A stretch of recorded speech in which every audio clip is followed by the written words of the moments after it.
L'avocat est sûr de lui. Ils n'ont rien. Il a parlé à Dreyfus, ils n'ont rien. Oh, un bordereau, une pièce avec une ressemblance d'écriture. Le procès, lorsqu'il s'ouvrira, il s'achèvera avec certainement un non-lieu ou alors l'innocence officielle lavée de tout soupçon. N'ayez crainte, Mathieu, tout se passera bien.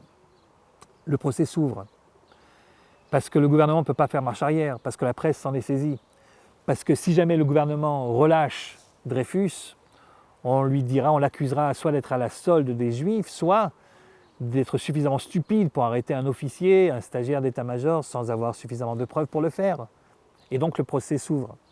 Le procès s'ouvre à huis clos, puisque c'est un procès militaire, à huis clos et jugé par ses pairs, c'est-à-dire des juges militaires également. La famille ne peut pas rentrer, l'avocat est présent, et on fait défiler des témoins à charge ou à décharge.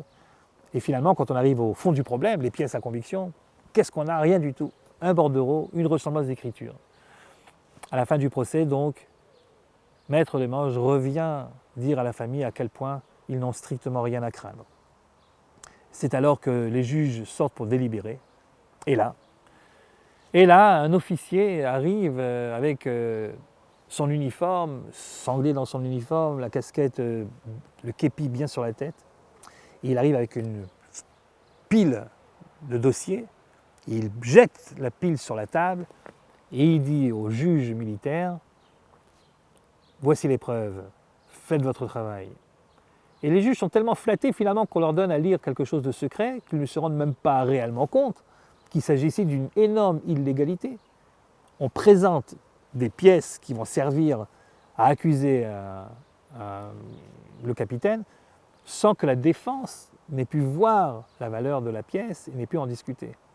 Mais ils ne pensent pas à tout ça, ils voient les quelques pièces qu'on leur donne et ils décident à l'unanimité que Dreyfus est coupable. Les pièces en question, ce sont bien sûr des faux, fabriqués par un Henri de plus en plus inquiet à l'idée que peut-être le capitaine Dreyfus sera libéré et sa proie s'envolera. Henri a donc fait des faux et ce sont ces faux qui ont été livrés à l'attention de ces trois juges. Personne n'en sait rien et évidemment dans la famille on est choqué, on est scandalisé, on ne comprend pas. Dans la communauté juive également, les juifs parlent très peu de l'affaire entre eux, bien que tout le monde en parle à l'extérieur. Finalement, le capitaine est condamné d'abord à la dégradation publique et ensuite à la déportation à l'île du Diable, l'une de ces terres qui appartiennent à la France et qui se trouve de l'autre côté, du côté des îles lointaines, et de lesquelles normalement on n'est pas censé revenir. Il n'y a pas de peine de mort pour les traîtres à l'époque. Le pire qu'on pourrait donner pour un traître, c'est donc la perpétuité, des travaux forcés, déportation. Mais cette fois-ci, après humiliation de la dégradation publique. Bon, la dégradation, vous la connaissez, vous imaginez comment est-ce que la scène se passe. Je ne vais pas raconter trop le détail. Simplement, sachez que Alfred Dreyfus, juste avant, a écrit à sa femme. Évidemment, pendant quelque temps, il avait même pensé qu'il aurait dû le faire, c'est-à-dire qu'il aurait dû se suicider s'il aurait évité ça. Mais sa femme lui dit « tiens bon pour moi, pour les enfants ». Et alors il écrit à sa femme à la veille de la dégradation, il lui dit « ne t'inquiète pas, je serai fier, je ne laisserai pas me voir m'écrouler ». Et en effet, il va marcher très fièrement, la tête haute, tellement que certains penseront que c'est de l'arrogance. Je vous laisse entendre la description qu'en fait l'écrivain Barrès, de l'extrême droite, que vous connaissez certainement, et qui raconte avec effroi ce qu'il voit devant lui. Quelques extraits. Quand 9 heures sonnèrent, que le général tira son épée, que les commandements éclatèrent, que les fantassins portèrent les armes et que les cavaliers mirent sabre au clair, le petit peloton se détacha d'un angle de l'immense carré. 4 hommes, et au milieu le traître, tout raide, sur un côté l'exécuteur, véritable géant.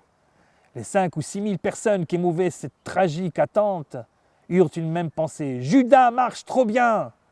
Spectacle plus excitant que la guillotine fichée dans les pavés à l'aube du jour, place de la Roquette. C'était un heureux de ce monde, méprisé, abandonné de tous. Je suis seul dans l'univers, aurait-il pu s'écrier. Et dans ce désert, il marchait d'un pas ferme, la mâchoire haute, le corps tout d'une pièce, la main gauche sur la poignée de son sabre, la droite balancée.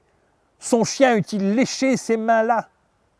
Par une ligne diagonale, ce groupe sinistre arriva jusqu'à 4 pas du général figé sur son cheval pour s'arrêter brusquement. Les 4 artilleurs reculèrent, le greffier parla, la silhouette rigide ne broncha point, sinon pour lever un bras et jeter un cri d'innocence, tandis que l'adjudant de la garde, terrible par sa taille et magnifique de tenue, le dépouillait si vite et si lentement de ses boutons, de ses galons, de ses épaulettes, le tiraillait, le dépiotait, l'endeuillait. Le plus terrible fut quand sur le genou, il lui brisa le sabre. Et Borès de terminer, à chaque instant, je crois qu'un sabre se lèvera, la foule crève de fureur, les gens sur les grilles, sur les toits réclament toujours « sa mort !» Et quand il s'avança vers nous, son képi enfoncé sur le front, le lorgnon sur son nez ethnique, l'œil sec et froid, toute la face dure qu'il bravait, il s'écria, que dis-je, il ordonna d'une voix insupportable, « Vous direz à la France entière que je suis innocent !» Judas, traître, ce fut une tempête, fatale puissance qu'il porte en lui, ou puissance des idées associées par son nom. Le malheureux détermine chez tous des décharges d'antipathie. Sa figure de race étrangère, sa raideur impassible, toute son atmosphère révolte le spectateur le plus maître de soi. La dégradation est terminée, et quelque temps plus tard, Dreyfus va partir pour l'île du Diable. L'affaire Dreyfus est terminée, ou elle devrait l'être. Présent parmi ceux qui ont reçu un papier pour pouvoir assister à la dégradation, il y a des représentants du peuple, il y a des journalistes. Parmi les journalistes, il y a un représentant du grand journal viennois, la Neue Freie Presse, Theodor Herzl, qui se trouve correspondant de ce journal à Paris pour couvrir tout ce qui se passe là-bas. Et en tant que tel, il a reçu également l'autorisation d'assister à la dégradation. Dégradation qui va le marquer jusqu'au plus profond de son être. Il va écouter ces cris de la foule, mort aux Juifs, mort à Judas, et non pas mort aux traîtres. Et là, ça va complètement bouleverser sa manière de voir les choses, sa manière de voir le monde, et également, mais il ne le sait pas encore, l'histoire juive dans son ensemble. Je vous raconte la suite la prochaine fois.